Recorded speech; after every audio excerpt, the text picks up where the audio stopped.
Well, is it surprising, Karen, that Sanders' team is now talking about courting superdelegates after having had such a focus on a grassroots campaign and having essentially mocked Hillary Clinton for having superdelegates already locked up?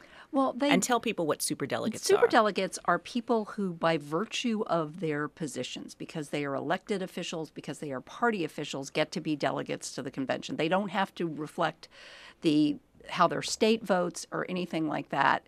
And all of this was put into place in, I think it was the 1970s or 1980s, because the Democratic Party decided they did not want to be nominating another George McGovern. They wanted to sort of put in these kind of establishment cooler heads.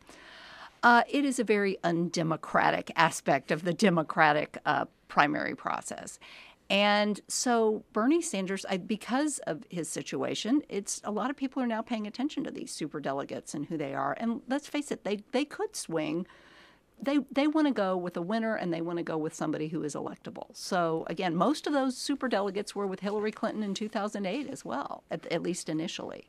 Now, it sounds more like a rationale for him staying in the race than it does an actual strategy to me, as I listen to it. And if you listen to Senator Sanders from my great home state of Vermont, Senator Sanders and his surrogates, you increasingly hear things that sound like, even if the campaign were over today, we're proud of what we've achieved. We did more than we expected, which all sounds like, I mean, to use another cliche DC term, a pre-mortem.